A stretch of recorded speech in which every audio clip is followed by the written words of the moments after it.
一隻虧損嘅股，而家講緊話佢市值估價係1.75萬億美元嘅。喺135美金呢個價錢唔貴嘅。Space 喺12號準備上市啦，咁話說啦，咁啊發行價而家定咗就130蚊一股啦，咁就係會冇賺750億美元嘅。定咗啦。咁嗱喺我會有一個睇法啦，咁就係咪市場會趁呢個非農嘅數據啦，或者一啲即係刻意咁樣去叫住趁一啲機會就套現出嚟，大家係會去爭取去可能打 space 嘅打新啦，或者到時上市大家去追入去嘅，咁係去咁樣去鎖定呢啲咁嘅資金咧。有冇關注一個關鍵點呢？一個股票咧，而家喺上市。首先呢個價錢出咗嚟喺135美金呢個價錢唔貴嘅。我認為喺我預期當中嘅理解咧，佢因為其實估值講真都唔平噶啦嚇，但係佢唔係嗰種死貴嘅狀態。但係好有意思嘅一種情況，阿芝玲你有冇發覺睇到新聞就係呢段時間除咗美股本地啊，其實係連香港本地都唔能夠申購嘅新股上市嘅時候，中籤嘅時候。有冇了解到？係，知道知道。咁同埋其實都係嗱，我又會聯想到另一個新聞啦，就係而家話説富途啊、長橋啊呢啲都發咗公告，咁就話12號開始咁啊，內地資金就只賣不賣。咁其實又會咁啱喺12號啦，同一日有 Space 上市啦，同一日又係內地資金禁止買啦。咁其實會唔會呢兩件事，即係其實會唔會話內地近期大力去打呢個叫做境外投資嘅呢樣嘢，咁其實會唔會係有啲針對 SpaceX 嘅一個關鍵啊？畢竟嗱，Space 都係一個叫軍工概念嘅一樣嘢啦，咁啊代表喺美國嘅一啲最高嘅科技啦。誒，我嘅睇法係咁樣嘅。首先，我覺得咧呢件事咧表面睇點解釋都對嘅，但係我覺得關鍵啲，我有兩點嘅諗法係想同大家分享下。第一個咧，我覺得其實唔使睇咁複雜先，因為其實呢件事其實佢係有根可尋嘅。我哋早喺我記得係印象中係2023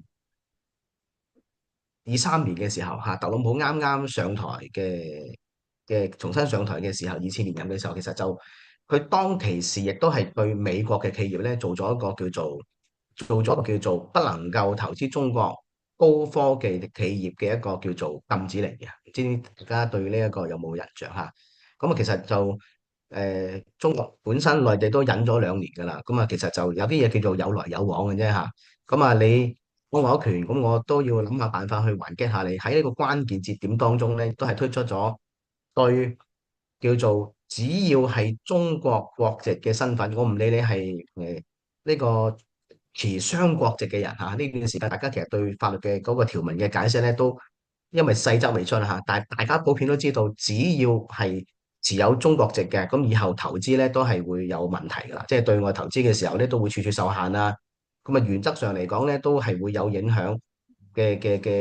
一個諗法，就係誒影響咗部分嘅資金係往外流嘅。咁其實亦都有一種情況係而家呢個政策出咗嚟之後咧，先至有呢個啱先我講到嘅 CBS 唔能夠俾中國內地啊，同埋香港地區去申購原因。其實更重要，我覺得係一種肥水不流別人田嘅一種，即係更多嘅就係一種有來有往嘅一種政治博弈又好，或者係叫做資金博弈又好嚇。因為畢竟而家呢個價錢上市咧，大概率係升嘅啊！我認為有八九成嘅概率都係肯定有錢賺嘅呢個位置。咁只不過喺呢個位置下邊就睇睇呢個後續上市之後嘅一段時間嘅整體博弈情況咯。咁都同大家先介紹一下 Space 啦。咁其實佢嘅業務啊，包括大家都會見到嘅啲火箭嘅發射啦，跟住仲有佢嘅一個星鏈嘅一個衛星嘅通訊啦，咁仲有佢而家畫緊嘅一個叫做太空物流啊、AI 嘅一個太空嘅一個算力啊，咁呢類型嘅。咁但係嗱，而家話説佢披露嘅一個最新嘅資料啦，咁佢25年嘅收入都只係187億左右啫，就187億美元左右啦。咁就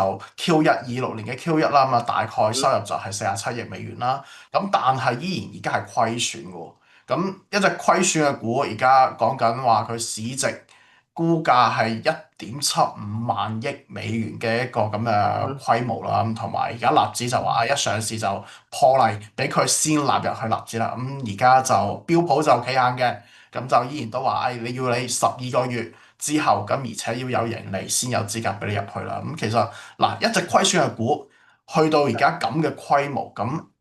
即係 King Sir 你嘅意見係上市嘅話，咁仲值唔值得買呢？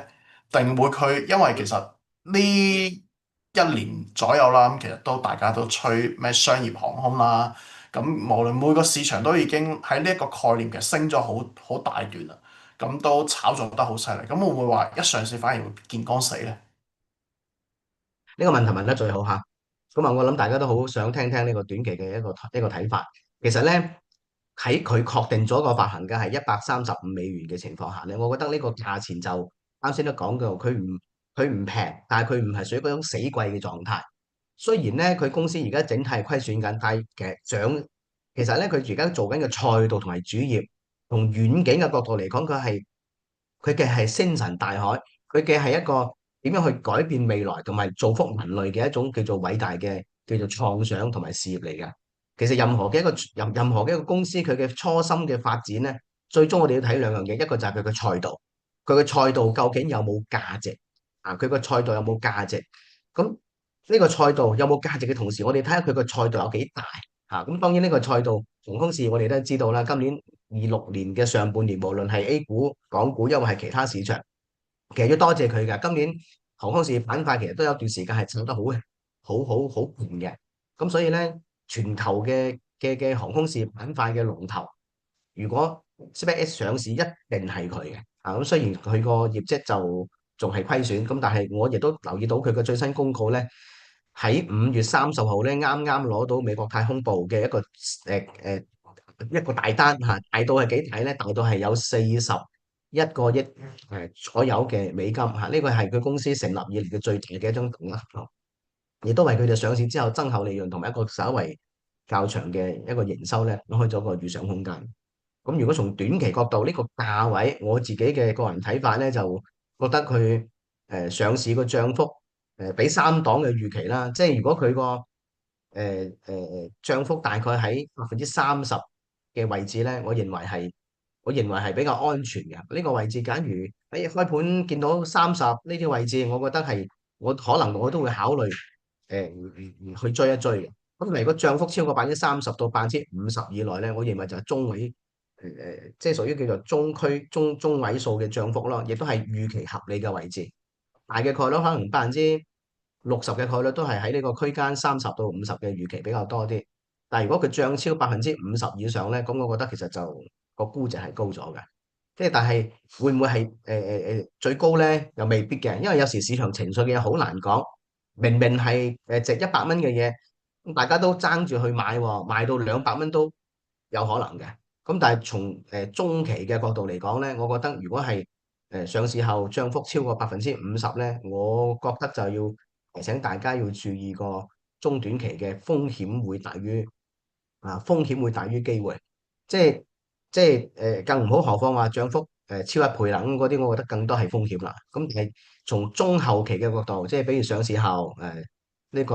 3到6個月後，我哋可以關注佢嘅業績啦，各方面嘅情況嘅發布。如果真係對於長期睇好太空事業嘅朋友啦嚇，同學仔啦，其實可以將上市後嘅呢個價格嚇，有機會假如係回落翻同上市發行價比較接近嘅位置，比如係130到140呢個區間啊，附附近近啦。我覺得其實從中期角度嚟講，後邊係有機會落翻嚟，到時可以考慮做中線、中長線投資，呢啲價錢係可以考慮嘅嚇。即係短線同中線，我亦都分享咗我嘅睇法啦。